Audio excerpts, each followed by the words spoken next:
Hello my dear friends, and welcome back to another Star Wars news update. In today's video we're going to be talking about the Andor series, the Acolyte, and we've got some very exciting news for Jedi Survivor. So without much further ado and without any more jibber jabber, let's dive straight into it. So we begin with the Andor series, which by the way is now just 32 days away. That came around so quickly, and not to mention the Bad Batch Season 2 is 39 days away, if of course it's not delayed. So over the last few hours we've had a few character reveals for the series, as well as a new promotional image, so let's begin with that. In this news still we have Kyle Solo's character Cyril Khan, and next to him we have Chief Inspector Hein, played by Rupert Vansittart, and on the far end we have Sergeant Mosk, played by Alex Ferns. The other day Kyle Solo revealed that his character is going to be obsessed with hunting down Cassian in Season 1, and he also teased a humanizing story arc for his character, one we've not seen before for an Imperial. So apart from these, some more characters were revealed too, including Abraham Papula's character, who's called North 1.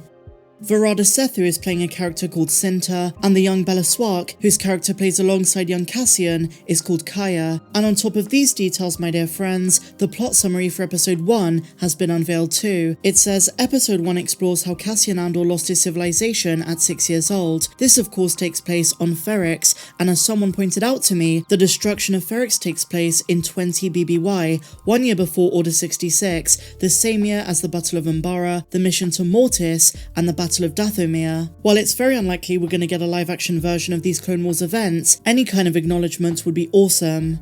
And so next up guys, we have a tidbit for the Acolyte. This comes courtesy of Nerodo, who is a leaker collaborating with Ahsoka, the other leaker who provided details for the Acolyte and Tales of the Jedi. So they say that Rannoch Mur will be a filming location for the Acolyte when it begins filming this winter. It's believed that this location in Scotland is going to be the site of Aura's homeworld San Shiro, but it could just as likely be Scipio, the icy homeworld of the Mune species, which is also set to feature in live action for the first time.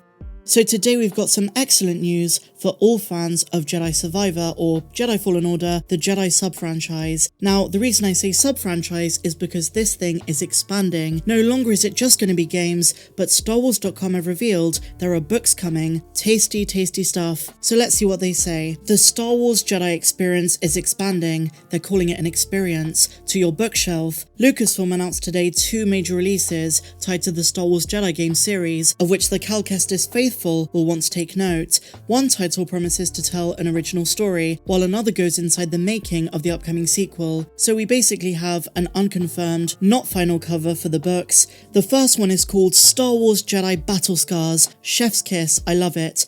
Now, it's worth noting that Battle Scars was also the title of Season 1 Episode 7 of The Bad Batch. They say it finds Order 66 survivor Cal Kestis leading the Mantis crew on an adventure set between the 2 games, so it's between Fallen Order and Jedi Survivor. Very exciting stuff, kind of like a really nice bridging point, but I wish they'd do more with the visual stuff. Why not have this as like an animated miniseries, or as many of us want, Cameron Monaghan in live action as Cal Kestis? I think that will come eventually. So what about the second one? The second one is simply titled The Art of Star Wars Jedi Survivor, and this is going to be your typical Art of book, and this is being published by Dark Horse. It's going to chronicle the development of the game, collecting concept art, and create a commentary in an oversized full-colour hardcover. So a behind-the-scenes look at the concept art, some of the backstories to some of the planets, characters, that kind of thing. I love these books, especially for the movies. So really exciting stuff. As I said in the past, they're really turning this Star Wars Jedi thing into a sub-franchise. After Fallen Order we have Jedi Survivor, Battle Scars which fills in the gap between the two, and I can imagine the games being a trilogy, so I do think eventually there will be a third one, and that could be the perfect stepping stone to bringing Cal Kestis into live action. And bear in mind there are rumours that say we're getting the final trailer next month. Fingers crossed, it could very well happen. Now something I should have mentioned earlier in the video is that they both release next spring. So Battle Scars releases on March the 7th